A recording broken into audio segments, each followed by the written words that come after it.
कृष्ण भक्ताय तद्भक्ताय नमो नमः। वाञ्छाकल्पतरुभ्यश्च कृपा सिन्धुभ्यैव च पतितानां पावनेभ्यो वैष्णवेभ्यो नमो नमः। नमो महावदन्याय कृष्णप्रेमप्रदायते कृष्णाय कृष्णचैतन्य नामिने गौरतिशे नमः। यं प्रव्रजन्तमनुपेतमपेतकृत्यं द्वैपायनो विरहकातराजुहावा पुत्रेति तन्मयतया सर्वो अभिनेदुं स्तं सर्वभूतहृदयं मुनिमानतोऽस्मि। तमादिदेवं करुणानिधानं तमालवर्णं सुरेतवतारम् अपार संसार समुद्रसेतुं भजामहे भागवत स्वरूपम्। नारायणं नमस्कृत्यं नरं चैव नरोत्तमं देवीं सरस्वतीं व्यासं ततो जयमुदीरये। नित्यानंद नमस्तुभ्यं प्रेमानंद प्रदायिने कलो कल्मषनाशाय जानवापतये नमः। आजानुलंबित भुजो कनकावदातो संकीर्तने कपितरो कमलायताक्षो विश्वम्भरो द्विजवरो युगधर्मपालो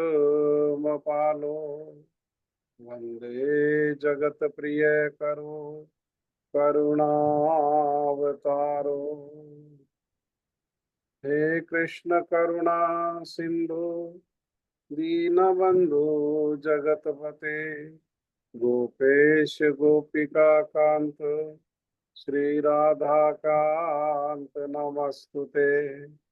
तप्त कांचन गौरांगी श्री राधे वृंदावनेश्वरी वृषभानुसुते देवी प्रणमामि हरिप्रिया।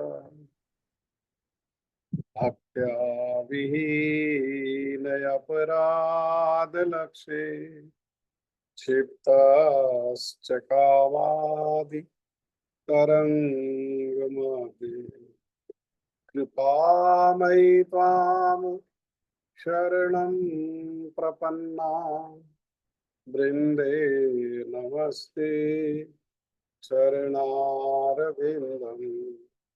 वृन्दे नमस्ते चरणारविन्दम् वृन्दे नमस्ते चरणारविन्दम्। श्री कृष्ण चैतन्य प्रभु नित्यानंद श्री अद्वैत गदाधर श्रीवासादि गौर भक्तवृंद।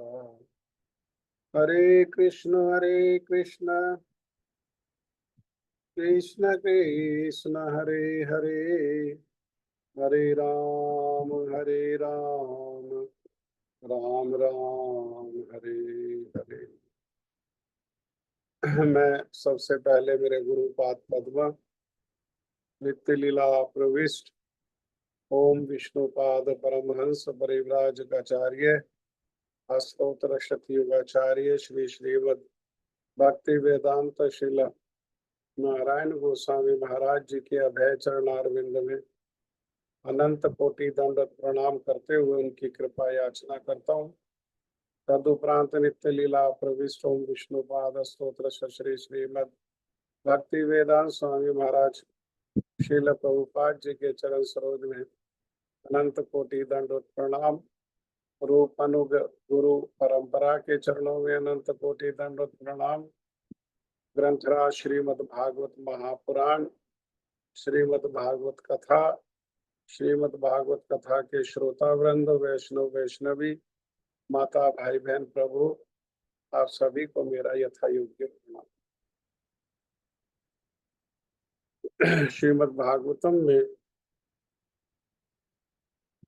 हम लोग सप्तम स्कंद में श्री प्रहलाद महाराज जी का उपाख्यान को हम लोग श्रवण कर रहे हैं। और ये हमारी कथा जो फ्राइडे को होती है, काफी समय के बाद हो रही है। तो जब गुरु जी के घर में श्री प्रहलाद महाराज जी को दोबारा पहुंचा दिया गया, और एक दिन जो उनके गुरु हैं शुक्राचार्य के दोनों बेटे शंड और अमर, उनको अपने घर किसी जरूरी कार्य से, आवश्यक कार्य से जाना था, तो वो बाकी जो बालक हैं उनकी देखभाल करने के दायित्व श्री प्रहलाद जी को दे करके चले गए। और प्रहलाद जी को तो मानो जैसे ये अवसर ही मिल गया। और प्रहलाद जी ने तो कहा, मित्रों मेरे पास आओ, मैं तुमसे कुछ कहना चाहता हूँ, और मैं कुछ ऐसा कहना चाहता हूँ जिससे तुम्हारा सारा जीवन सुख और आनंद से भर जाएगा। उसके बाद तुम्हारी इच्छा है, तुम जाओ, चाहो तो वापस जा करके खेल सकते हो। तो छोटे छोटे बच्चे हैं प्रहलाद महाराज जी के साथ में, जो असुर बालक हैं, और बुद्धि में अभी कपट नहीं है। बुद्धि कैसी है अभी? अभी निष्कपट बुद्धि है।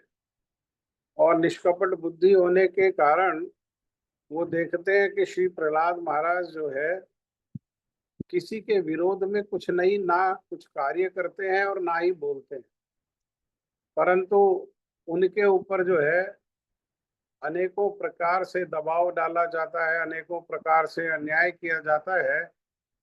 तो इसीलिए उनकी जो है प्रहलाद महाराज जी में सहानुभूति भी है और प्रहलाद महाराज जी में श्रद्धा भी है। तो प्रहलाद महाराज के इस प्रकार कहने से वो सारे बच्चे एकत्र होकर के आ गए और प्रहलाद महाराज को बीच में बिछा करके और घेर करके बैठ गए। जब इस प्रकार से बैठ गए तो प्रहलाद महाराज ने उन बच्चों को उपदेश देना प्रारंभ किया। 5 वर्ष के आयु का जो बालक है वो क्या कर रहा है? वो उपदेश दे रहा है। अभी 2 बारी तो पिताजी को उपदेश दिया, 2 बारी तो अब तक जो है पिताजी को उपदेश दे चुके 2 बारी में, लेकिन पिताजी की समझ में तो आया नहीं। पिताजी के मंगल के लिए उपदेश दिया, लेकिन पिताजी की तो विपरीत बुद्धि है, संसार को अपना और भगवान को शत्रु मान। जबकि संसार विपरीत है और भगवान अनुकूल है। जो अनुकूल है उसको अपना स्वीकार करना चाहिए, और जो विपरीत है, जो प्रतिकूल है, उसमें एक विषय में करोड़ों शत्रु मान करके उसको छोड़ देना चाहिए। लेकिन आसुरी प्रवृत्ति इसी प्रकार की होती है। जो विपरीत वस्तु है, जो विपरीत है, वो तो प्रिय लगती है, और जो वास्तव में प्रिय वस्तु है, जो सुहृद है, जो हमारे हैं, जो अपने हैं, वो विरोधी लगते हैं। हाँ, ये आसुरी वृत्ति का स्वभाव है, असुर असुर का ये स्वभाव है।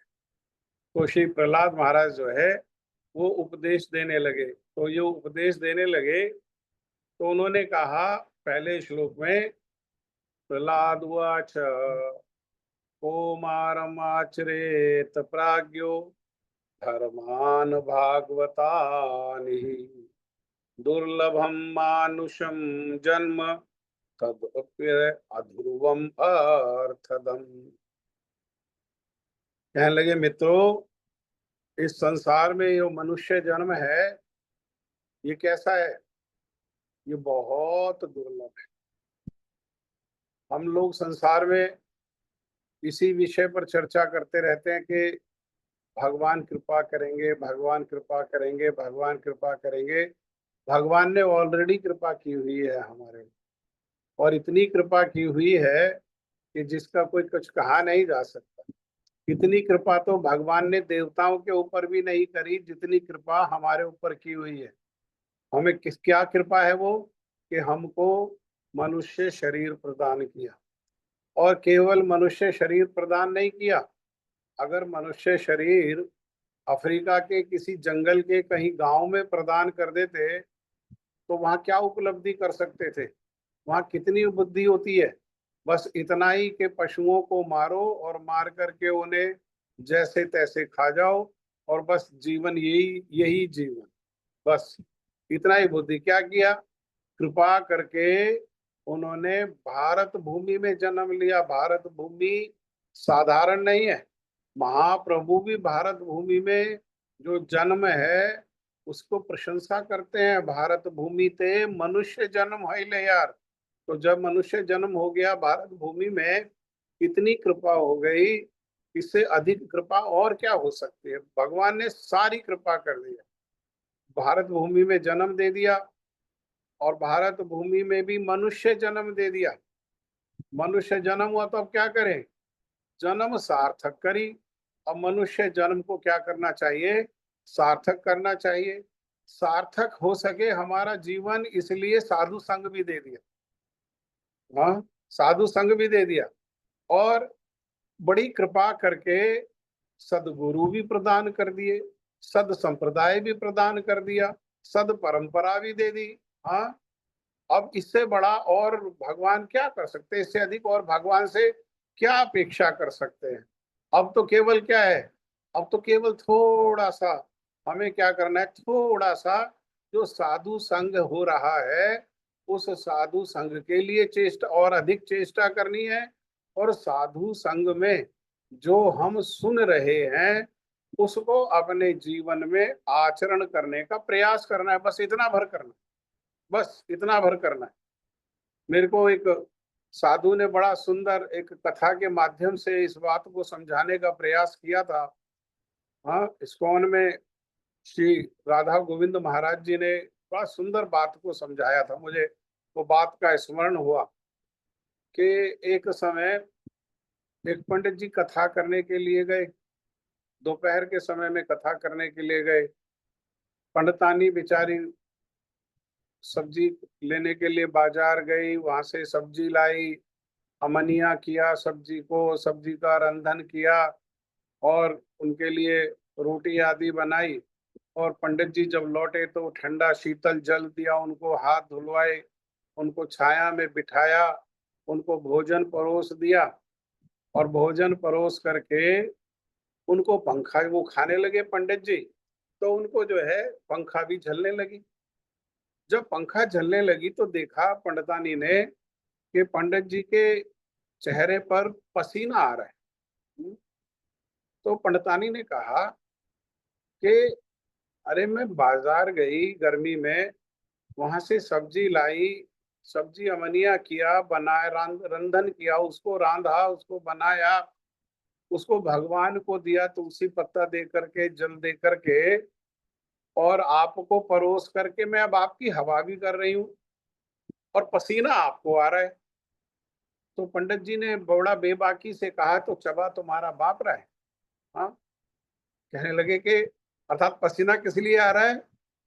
पंडितानी का इतना प्रयास में पंडितानी को पसीना नहीं आया, इन्हें किसमें पसीना आ रहा है। इन्हें केवल जो बना बनाया मिल गया, सामने परोसा हुआ मिल गया, और खिलाने वाले सामने बैठे हैं प्रेम से, पंखे से हवा भी झल रहे हैं, इनको केवल चबाने में पसीना आ रहा है। ऐसे ही हम लोगों को क्या हो रहा है, हम लोगों को बना बनाया सब मिल गया, हमने कुछ प्रयास किया। हाँ, बिना चेष्टा प्रयास के सब कुछ, भारत भूमि में जन्म मिल गया, मनुष्य शरीर मिल गया, वृंदावन के निकट शरीर मिल गया। हाँ, शरीर वृंदावन के निकट है ना, और गंगा और यमुना के बीच में हम लोगों को भगवान ने बिठा दिया, और इतना सुंदर साधु संग दे दिया। ऐसे सदगुरु से हमारी भेंट करा दी, सदगुरु ने हमारा भगवान से संबंध करा दिया, और उसके बाद भी क्या कर रहे हैं हम लोग कह रहे हैं अरे करेंगे भजन, हमसे हो नहीं रहा। कब भजन करेंगे? जब भगवान कृपा करेंगे, हम कुछ नहीं करेंगे। भजन के लिए भी कौन कृपा करेंगे? भगवान कृपा करेंगे। अरे ये बात ठीक है, भगवान कृपा करेंगे, भगवान की कृपा के बिना भजन नहीं होगा, साधु की कृपा के बिना भजन नहीं होगा, लेकिन उन्होंने तो कृपा पहले से की हुई है। अब क्या है? अब केवल कृपा, उस कृपा को लेकर के हमें थोड़ा बहुत चेष्टा, उनके उन्हीं से शक्ति लेकर के थोड़ी चेष्टा तो हमको करने का प्रयास करना चाहिए।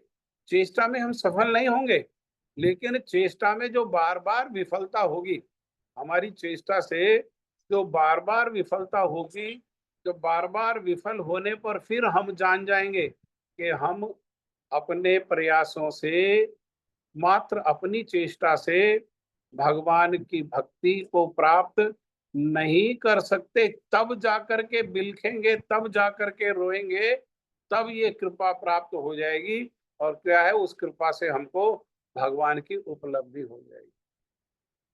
अभी तो हम रो ही नहीं रहे, है ना? रोना तो दूर की बात है, अभी तो हम नाच ही नहीं रहे। हाँ, रोना बाद में आएगा, अभी तो नाच ही नहीं रहे। नाचने का अर्थ क्या है?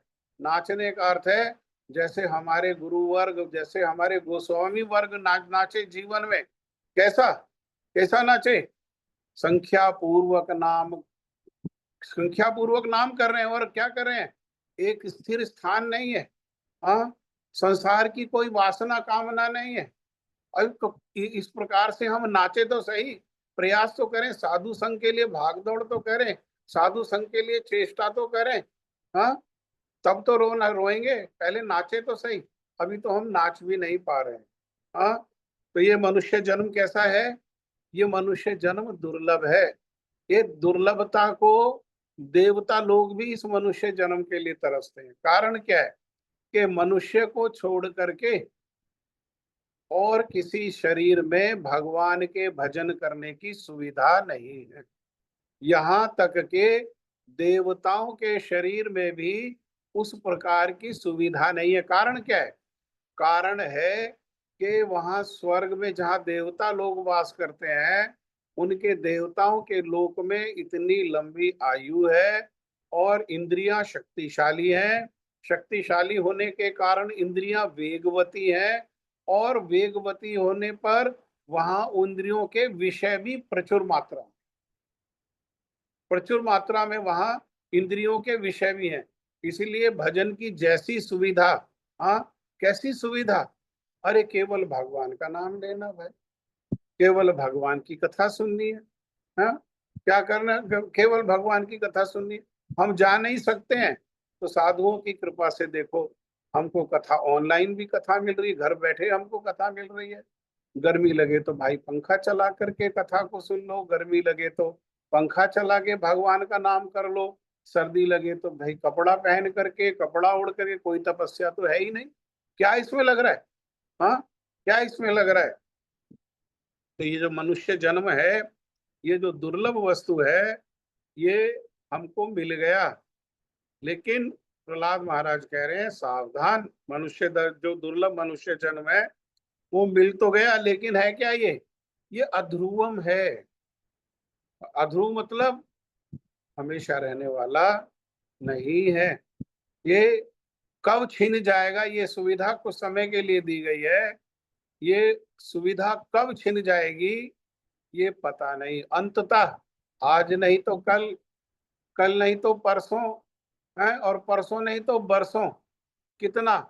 गुरु जी कहते हैं अधिक से अधिक 100 वर्ष, इससे अधिक नहीं, इससे अधिक नहीं है।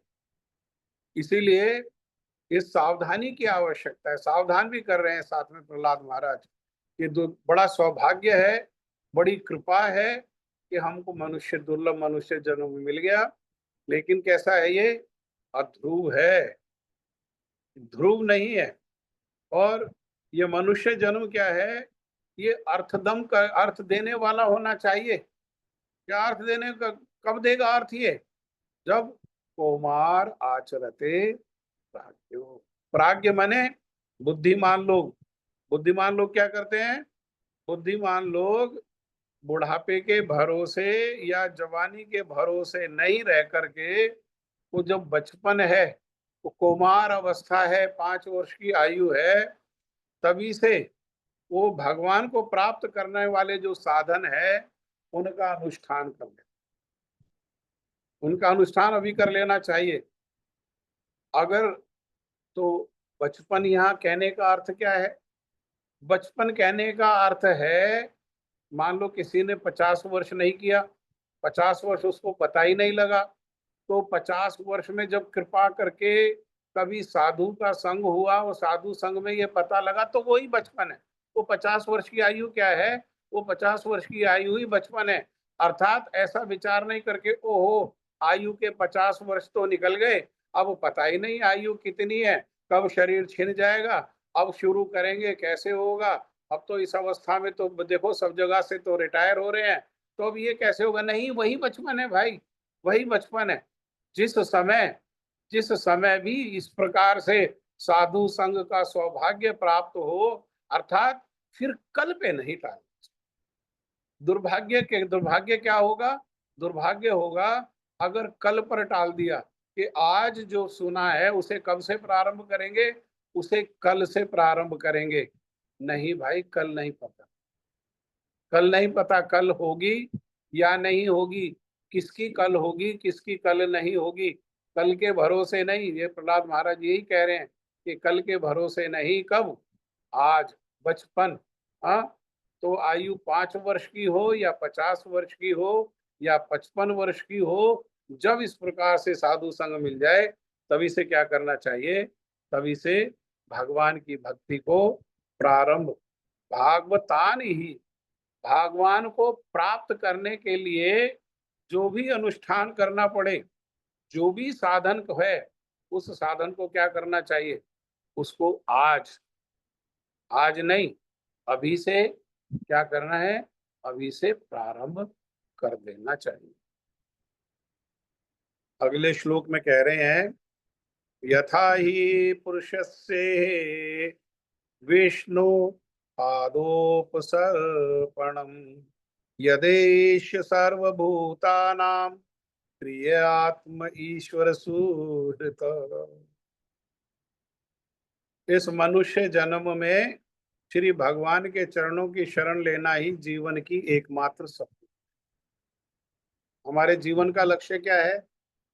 जीवन का एकमात्र लक्ष्य है भगवान के चरणों में सब प्रकार से शरणागति। भगवान के चरणों में कब शरणागति होगी? जब गुरु के चरणों में शरणागति होगी, जब साधु के चरणों में शरणागति होगी, तब भगवान के चरणों में शरणागति होगी। अर्थात जीवन का एकमात्र लक्ष्य जो है वो है हरि गुरु वैष्णव के चरणों में शरणागति। क्योंकि भगवान क्या है? प्रिय, आत्म ईश्वर और सुहृत।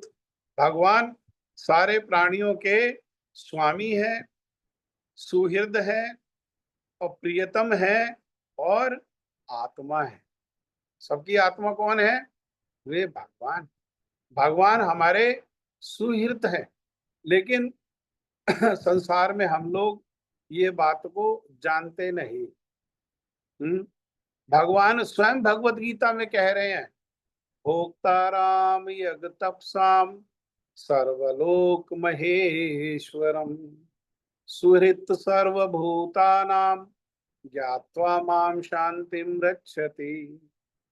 शांति का फार्मूला दे रहे हैं। सब लोग शांति की खोज कर रहे हैं, शांति के लिए क्या क्या प्रयास कर रहे हैं, शांति के लिए कहाँ कहाँ की यात्रा कर रहे हैं, क्या क्या मेडिटेशन कर रहे हैं, क्या क्या योग कर रहे हैं, ध्यान कर रहे हैं, क्या क्या कर रहे हैं शांति के लिए।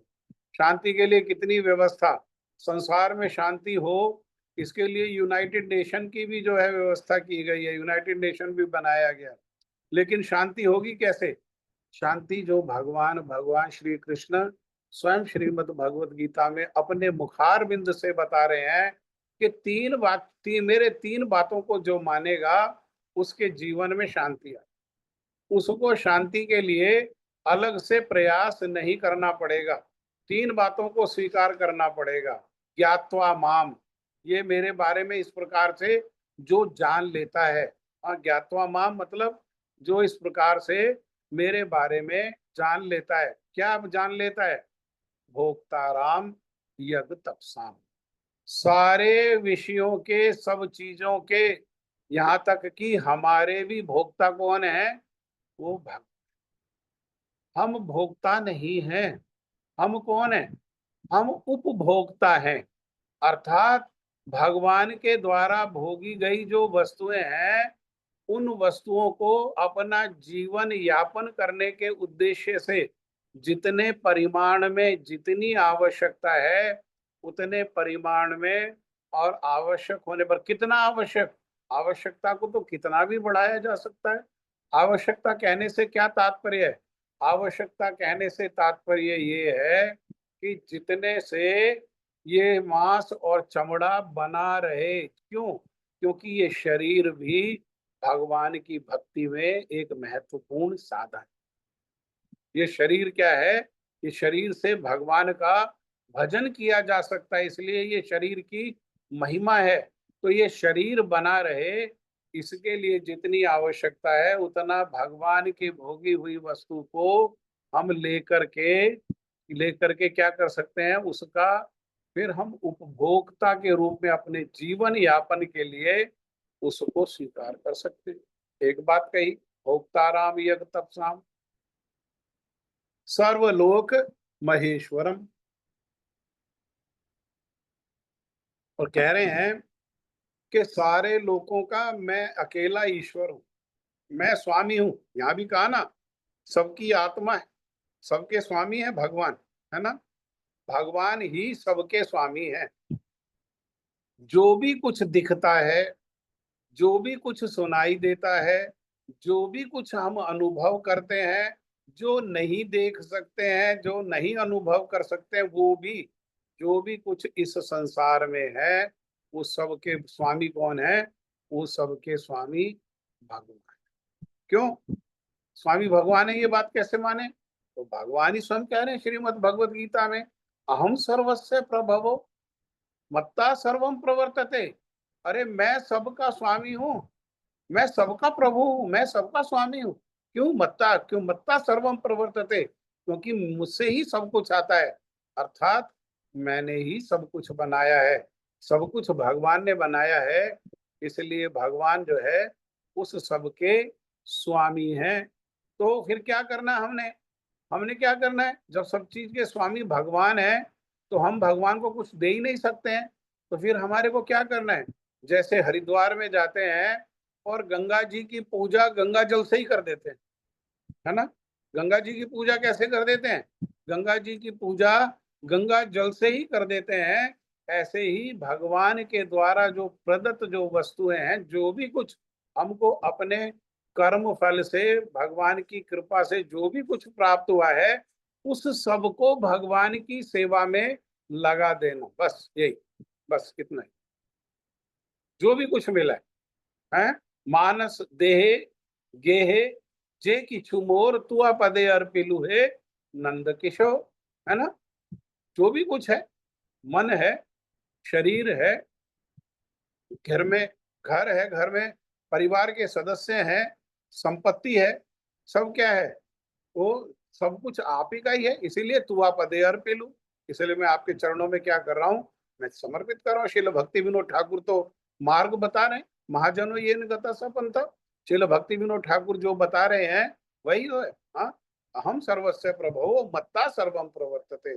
सब कुछ भगवान का, इसलिए भगवान के सेवा में ही सब कुछ हमको लगाना, यही हमारा कर्तव्य है। तो एक बात तो हो गई, भोक्ताराम यज्ञ तपसाम सर्वलोक महेश्वरम। तीसरी बात जो यहाँ से कहा, यहाँ भी कहा ना भगवान ने, प्रहलाद महाराज ने कहा कि भगवान सबके सुहृत हैं। तो कह रहे हैं सुहृत सर्वभूतानाम। केवल हम कहें नहीं प्रहलाद महाराज के ही सुहृत हैं, प्रहलाद महाराज के लिए ही एक विशेष रूप को लेकर के उनकी रक्षा करने के लिए आ गए। अरे पता नहीं हमारी रक्षा करने के लिए आएंगे नहीं आएंगे। हमारी रक्षा तो समय पर धन काम आएगा, समय पर तो हमारे परिवार के जन काम आएंगे, हमारा समाज काम आएगा, हमारी जाति काम आएगी, हमारे रिश्तेदार काम आएंगे, हमारे मित्र काम आएंगे। प्रहलाद महाराज के काम आए भगवान, तो हमारे काम नहीं आएंगे। इसलिए भगवान कह रहे हैं सुहृत सर्वभूतानाम। भूत हम हैं, हमें भूत कहते हैं भगवान। हाँ, सुहृत सर्वभूतानाम, सब लोगों का क्या है, मैं सुहृत हूँ, सबका सुहृत है। सबको देखो पालन के लिए हवा दे रहे नहीं दे रहे, सबको। कोई भगवान को माने उसको भी, कोई भगवान को स्वीकार ना करे उसको भी, कोई भगवान को गाली दे उसको भी, कोई भगवान का विरोधी हो। हिरण्यकश्यपु क्या अपना ऑक्सीजन बना करके सांस लेता है? हिरण्यकश्यपु को हवा कौन देता है? वही भगवान। जो भगवान को ही अपना शत्रु मान बैठा, उसका भी पालन कौन करते हैं? उसका पालन भी सब प्रकार से वो भगवान ही करते हैं। संसार में हमारे एक सुहृत हैं तो केवल भगवान ही सुहृत है। हाँ, आज ही दिन में हमारी किसी से बात हो रही थी, तो माता जी कह रही थी कि मैं अपने बेटा को फोन करती हूँ तो वो कई बार फोन ही नहीं उठाता है, बहुत बहुत देर में फोन करता है।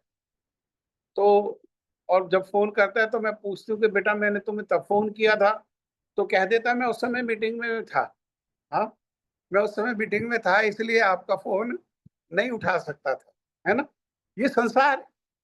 अगर कोई व्यक्ति के प्राण पे बात बनाए, हाँ, और वो फोन करे तो वो तो फोन उठाएगा ही नहीं, क्योंकि वो तो बिजी है। और कितनी देर भी बिजी, मीटिंग तो कितनी देर भी चल सकती है, तो तब तक तो। और लेकिन हम उन्हीं को सुहृत मान रहे हैं, वो सुहृत नहीं है। भगवान का फोन 24 घंटे अवेलेबल रहता है। भगवान कितनी मीटिंग में बिजी हो, कितने बड़े से बड़े मीटिंग में बिजी हो, लेकिन एक छोटा सा छोटा भक्त भी अगर भगवान को फोन लगाता है तो भगवान क्या करते हैं? फोन उसी समय उठाते। वो ऐसा नहीं विचार करते कि मैं अभी मीटिंग में हूँ। संसार का जो है क्षुद्र प्राणी, वो तो ऐसा कह देता है मैं तो व्यस्त हूँ, बहुत व्यस्त हूँ। और भगवान जो सारे संसार को चलाने वाले हैं, तो विचार करो अगर व्यस्तता देखी जाए तो वो कितने व्यस्त होंगे। लेकिन कितनी व्यस्तता होने पर भी उनका फोन कोई डायल करे, उनका फोन का डायल का नंबर क्या है? हाँ, उनके फोन का डायल का नंबर है हरे कृष्ण कृष्ण कृष्ण हरे हरे, हरे राम राम राम हरे हरे। जब डायल करें, इसीलिए प्रभु क्या है, आप उनकी छवि भी देखोगे तो छवि में हमेशा भगवान खड़े ही रहते। श्रीमती राधा रानी के साथ भगवान कैसे है? वो खड़े ही रहते हैं। बाकी किसी को देखोगे तो बैठे हुए मिल जाएंगे। प्रभु राम जो है अपने दरबार में अपने बैठे हुए मिल जाएंगे, हनुमान जी भी बैठे हुए मिल जाएंगे। हाँ, बाकी जो देवी देवता है वो भी बैठे हुए मिल जाएंगे। शिव जी भी बढ़िया से बैठे हुए मिल जाएंगे, देवी भी शेर के ऊपर बैठे हुए मिल जाएगी। लेकिन भगवान को बैठे हुए दर्शन नहीं होता। क्यों नहीं दर्शन होता है? क्यों? हाँ, क्यों नहीं दर्शन होता है? वो केवल एक ही जगह बैठे हुए दर्शन होता है भगवान को। कहाँ बैठे हुए दर्शन होता है? वो टोटा गोपीनाथ में बैठे हुए दर्शन होता है। वो भी किस लिए बैठ गए? वो भी किस लिए बैठ गए? वो भी श्रीमती राधा रानी के लिए बैठ गए। अपने जो भक्त है उनके कारण, क्योंकि भक्त नहीं उठ करके सेवा कर सकते, भक्त जो है विरहा में बैठ गए, इसलिए गोपीनाथ जी भी क्या हुआ? गोपीनाथ जी भी बैठ, एक जगह यहाँ बैठे और एक जगह यहाँ। गोपीनाथ जी का रूप कैसा है, कैसा स्वरूप है उनका बैठे हुए? ऐसा जैसा जब रास हुआ और रास को छोड़ करके चले गए और बाद में ब्रज गोपियों ने उनको खोजा और गोपी गीत गाया, और गोपी गीत गाने के बाद उनका नाम संकीर्तन किया। जब नाम संकीर्तन किया तो स्वयं को रोक नहीं सके और स्वयं प्रकट हो गए। तो गोपियों ने क्या किया? गोपियों ने अपना जो दुपट्टा था वो दुपट्टे को बिछा दिया, और उस दुपट्टे पर क्या हुआ? वो गुरु जी कहते हैं अपराधी की भांति। कैसे? अपराधी की भांति घुटना को टेक करके, घुटना जमीन पर, कहते हैं ना तुम्हारे घुटने टिका दूंगा मैं। गोपियों ने क्या कर दी? गोपियों के सामने क्या किया? गोपियों के सामने भगवान ने अपराधी की भांति घुटने टेक करके वो प्रकट हो गए। जिस प्रकार से ब्रज में ब्रज गोपियों के सामने वो उनके बिछाए हुए दुपट्टों के ऊपर घुटना रख करके और उसके सामने प्रकट हुए, उसी रूप में वो टोटा गोपीनाथ में बैठे। ये दो स्थान पर भगवान बैठे हैं, अन्यथा जो है भगवान जो है वो खड़े रहते हैं कि पता नहीं मेरा भक्त जो है वो कब मुझे पुकारे। तो ऐसा सुहृत कौन है संसार, ऐसा सुहृत कौन है संसार में? हाँ, जो इतने भोले हैं कि अजामिल अपने बेटा को पुकार रहा है, अपने बेटा को पुकारने पर भी, लेकिन भगवान के नाम से अब नाम अपने बेटा को रखा हुआ है, पुकारने पर क्या हुआ? पुकारने पर भगवान के दूत पर। कौन इतना कृपालु है भागो संसार में? अगर कोई सुहृत है हमारा तो संसार में सुहृत भगवान है, और हमारे संसार में कोई सुहृत है तो वो ही भगवान गुरु के रूप में हमारे सुहृत हैं, और संसार में कोई हमारा सुहृत है तो वही भगवान भक्तों के रूप में हमारे सुहृत हैं। अन्यथा संसार में हमारा और कोई दूसरा सुहृत नहीं है। सुहृत सर्वभूतानां ज्ञात्वा माम शांतिम रक्षति। जो मुझे इस प्रकार से जान लेता है वो क्या करता है? वो शांति को प्राप्त करता है। हाँ? तो यहाँ क्या कह रहे हैं कि भगवान जीवन के लक्ष्य क्यों है? पहले श्लोक में कहा कि जीवन का लक्ष्य है भगवान को प्राप्त करना। ये जीवन इसीलिए मिला है। दुर्लभ मनुष्य जन्म जो है वो भगवान की उपलब्धि के लिए ही मिला है। क्यों भाई भगवान की उपलब्धि क्यों करनी है? क्योंकि भगवान सबके स्वामी है, भगवान सबके सुहृद हैं, सबके प्रियतम हैं, और सबके आत्मा। आत्मा का अर्थ क्या है? आत्मा का अर्थ है भगवान सबके प्राण हैं, सबके प्राण। हम आरती में कहते हैं तुम हो एक अगोचर सबके प्राणपति। भगवान कौन है? वो पति है। पति मने भोक्ता है, पति मने स्वामी है। हाँ? पति मने भोक्ता और पति मने स्वामी। कैसे? वो हमारे प्राण हैं। 5 प्रकार के प्राण होते हैं शरीर में। हाँ, उन जिनसे ये जीवन चलता है वो प्राण है। वो प्राण में मूल प्राण क्या है? मूल प्राण वो वायु है। वायु क्या है? वो मूल प्राण है। वो प्राणपति है भाई। वो हाँ, सबके सबके स्वामी, सबके सुहृत है। इस प्रकार से ये इस कारण से क्या करना चाहिए? इस कारण से वे ही मनुष्य जीवन के लक्ष्य हैं। और ये मनुष्य जन्म एकमात्र जो दुर्लभ है, सबको नहीं मिलता, सहज में नहीं मिलता, साधारण रूप में नहीं मिलता, योग से नहीं मिलता, तपस्या से नहीं मिलता, ज्ञान से नहीं मिलता, कर्म से नहीं मिलता, कृपा से प्राप्त होता है। ये कृपा से जो प्राप्त हुआ है उसमें क्या करो? कुमाराचरेत प्राज्ञो। आगे कहा तीसरे श्लोक में, सुखम इंद्रिय एकम दैत्य देहे योगेन देहिनाम सर्वत्र लभ्यते देवात् तथा दुखम यत्नतः।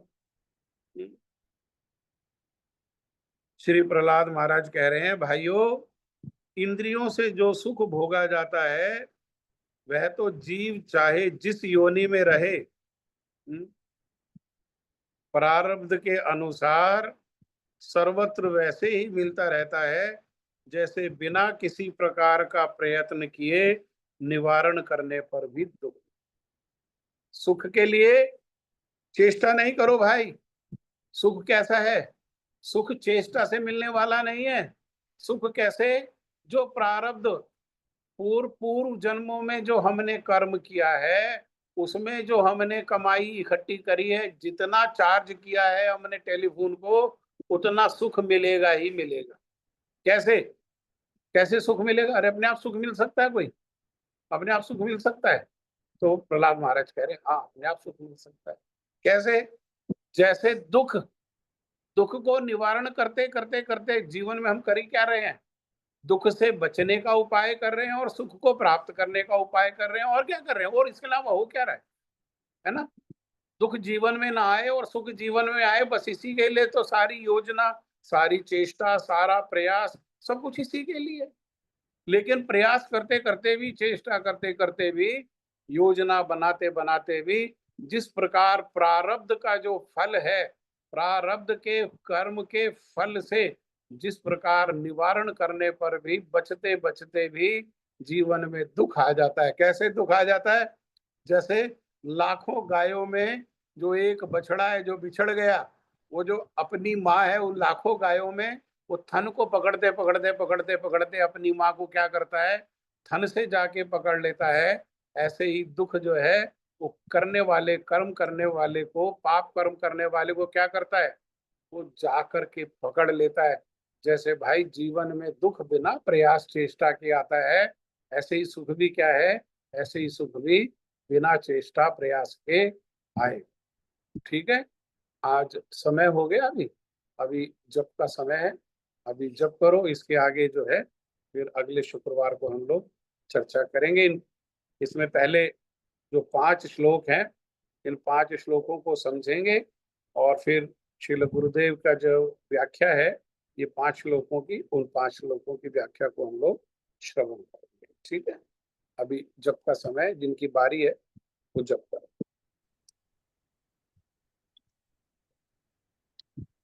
ओम अज्ञानतिमिरञ्जस्य ज्ञानाञ्जनशलाकया चक्षुरुन्मीलितं येन तस्मै श्रीगुरवे नमः। नमो विष्णुपादाय राधिकाय प्रियात्मने श्रीमद्भक्तिवेदान्त नारायणीति नामिने।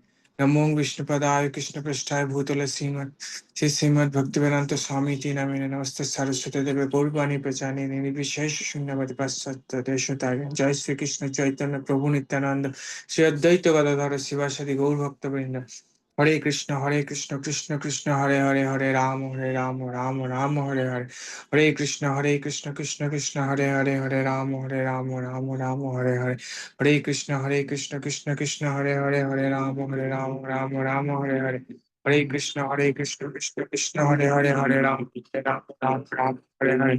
हरे कृष्ण कृष्ण कृष्ण हरे हरे हरे राम हरे हरे। हरे कृष्ण कृष्ण कृष्ण हरे हरे हरे राम हरे हरे। हरे कृष्ण कृष्ण कृष्ण हरे हरे राम हरे हरे। हरे कृष्ण कृष्ण कृष्ण हरे राम हरे हरे। हरे कृष्ण कृष्ण कृष्ण हरे राम हरे हरे। हरे कृष्ण कृष्ण कृष्ण हरे राम हरे हरे। हरे कृष्ण कृष्ण हरे राम हरे हरे। हरे कृष्ण कृष्ण हरे राम हरे हरे। हरे कृष्ण कृष्ण हरे राम हरे हरे। हरे कृष्ण कृष्ण हरे राम हरे हरे। हरे कृष्ण कृष्ण हरे राम हरे हरे। हरे कृष्ण कृष्ण हरे राम हरे हरे। हरे कृष्ण कृष्ण हरे राम हरे हरे। हरे कृष्ण कृष्ण हरे राम हरे हरे। हरे कृष्ण कृष्ण हरे राम हरे हरे। हरे कृष्ण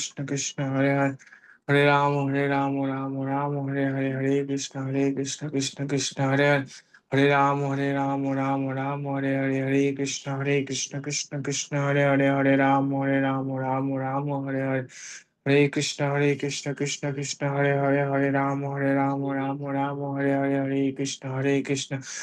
कृष्ण हरे राम हरे हरे। हरे कृष्ण कृष्ण हरे Ram Hare Hare.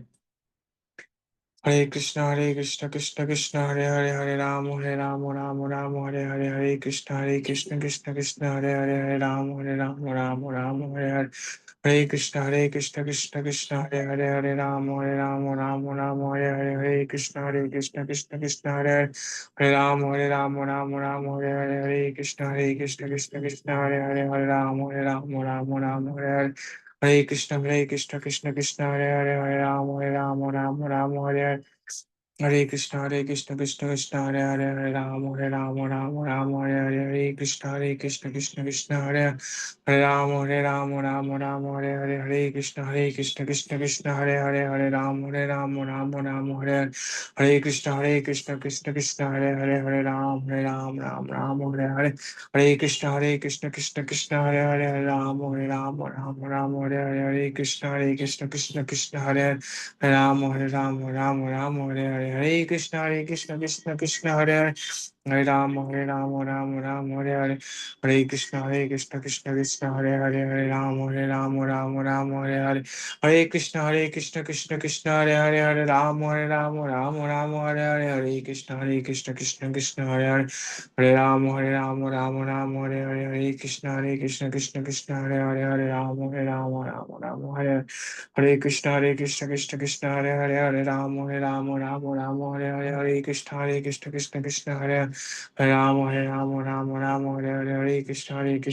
Krishna Hare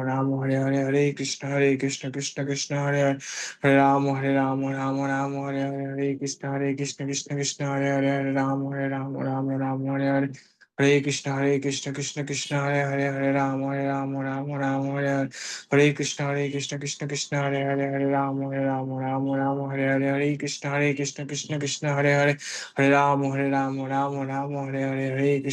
Hare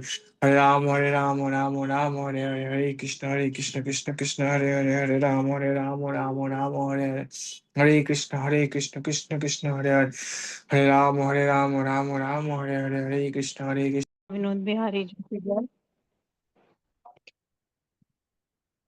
हाँ जय जी। नित्य लीला प्रविष्टोम विष्णुपाद अष्टोत्तर शत श्री श्रीमद् भक्ति विज्ञान भारती गोस्वामी महाराज की जय। जय नित्य लीला प्रविष्टोम विष्णुपाद श्री भक्ति वेदांत नारायण गोस्वामी महाराज की जय। जय नित्य लीला प्रविष्टोम विष्णुपाद श्री श्रीमद् भक्ति वल्लभ तीर्थ गोस्वामी महाराज की जय। जय नित्य लीला प्रविष्टोम विष्णुपाद श्री श्रीमद् भक्ति दयित माधव गोस्वामी महाराज श्री परम गुरुदेव की जय। जय नित्य लीला प्रविष्टोम विष्णुपाद श्री श्रीमद् भक्ति प्रज्ञान केशव गोस्वामी महाराज की जय।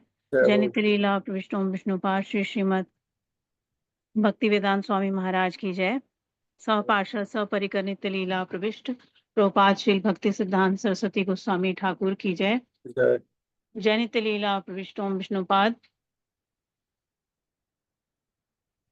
महाभागवत श्री गौर किशोरदास बाबा जी महाराज की जय।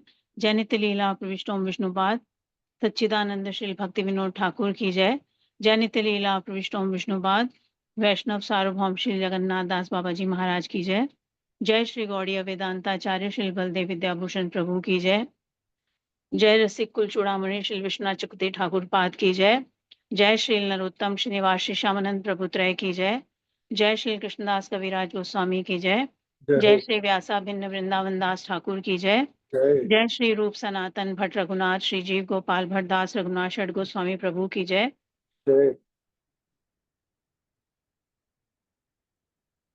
जय श्री गौर मंडल धाम की जय। जय श्री नवदीप धाम की जय। श्रीमन चैतन्य महाप्रभु सपार्षद सपरिकर की जय। श्री श्री राधा कृष्ण युगल सपार्षद सपरिकर की जय। श्री ब्रजमंडल धाम की जय। श्री क्षेत्र मंडल धाम की जय। श्री बलदेव सुभद्रा जगन्नाथ सुदर्शन जू की जय। आगर मठ राशि चैतन्य मठ की जय। तत्शाखा मठ समूह की जय। सर्वभीष प्रदाता गिरिराज गोवर्धन की जय। भक्त विघ्न विनाशकारी भक्ति विघ्न विनाशकारी सर्व विघ्न विनाशकारी श्री लक्ष्मी नरसिंह देव की जय। श्रीमन चैतन्य महाप्रभु प्रिय परिकर श्री प्रबोधानंद सरस्वती जी की जय। तदीय शुभ तिथि की जय। शुभ तिथि महामहोत्सव की जय। महामहोत्सव पालनकारी भक्त वृंद की जय। रूपानुगुरुवर की जय। संवेद भक्त वृंद की जय। भुवन मंगलकारी हरे कृष्ण महामंत्र की जय। युग धर्म श्री हरिनाम संकीर्तन की जय। अनंत कोटि वैष्णव वृंद की जय। श्रीपाद राधानाथ प्रभु जी की जय। आप सब भक्तों की निताय जय गौर प्रेमानंद जय। हरि हरि हरि हरि हरि बोल हरि हरि बोल। की जय। आज के आनंद की जय। हरे कृष्णा। जय जय राधे दंडवत हरे प्रणाम प्रभु जी। कृष्णा प्रभु जी। जी। धन्यवाद।